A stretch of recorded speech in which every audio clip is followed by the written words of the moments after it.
ফ্রান্সকে আটকাতে শক্তিশালী একাদশ নিয়ে মাঠে নামবে ব্রাজিল। দেখুন যেমন হতে পারে ব্রাজিলের স্টার্টিং লাইন আপ। যুক্তরাষ্ট্রের অরল্যান্ডোতে বর্তমানে ব্রাজিলের অনুশীলন বেশ জোরে সোরে চলছে। ফ্রান্সের মতো শক্তিশালী প্রতিপক্ষের বিরুদ্ধে মাঠে নামার আগে সেলেসাওরা তাদের প্রস্তুতিতে কোনো কমতি রাখছে না। ব্রাজিল দল বর্তমানে ফ্লোরিডার অরল্যান্ডোতে তাদের মূল ক্যাম্প করেছে।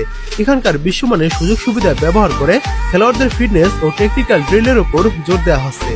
কোচ কার্লো আনচেলত্তি অনুশীলনে হাই প্লেসিং এবং দ্রুত কাউন্টার অ্যাটাকিং ফুটবলের উপর বিশেষ গুরুত্ব দিচ্ছেন। ফ্রান্সের শক্তিশালী মাঝমাঠকে রুখতে মাঝমাঠের দখল ধরে রাখার কৌশল জ্বালিয়ে নেওয়া হচ্ছে। বড় ম্যাচে সেট পিস, ফ্রি কিক ও কর্নার অনেক সময় ভাগ্য নির্ধারণ করে দেয়। তাই অনুশীলনের একটি বড় অংশ জুড়ে থাকছে সেট পিস থেকে গোল করার ও ডিফেন্ড করার কৌশল। রিয়াল মাদ্রিদের তারকা ফরওয়ার্ড ভিনিসিয়াস এবং বার্সেলোনার ফরওয়ার্ড রাফিনা বর্তমানে দুর্দান্ত ফর্মে আছেন এবং অনুশীলনে তাদের রসায়ন দেখার মতো। যদিও প্রথম দিনের অনুশীলনে তারা দলের সঙ্গে ছিল না, দ্বিতীয় দিন আজ অনুশীলন করেছে তারা দুজন। ফ্রান্সের রক্ষণভাগ ভাঙতে এই দুজনেই ব্রাজিলের প্রধান অস্ত্র। তরুণ প্রতিভা এনরিকে নিয়ে আলাদা পরিকল্পনা করা হচ্ছে। অনুশীলনে তাকে ইম্প্যাক্ট সাব বা মূল স্ট্রাইকার হিসেবে পরখ করে দেখছে কোচিং স্টাফের সদস্যরা। সাম্প্রতিক ম্যাচগুলোতে ভালো পারফরমেন্সের কারণে দলের ভিতর আত্মবিশ্বাস অনেক তুঙ্গে।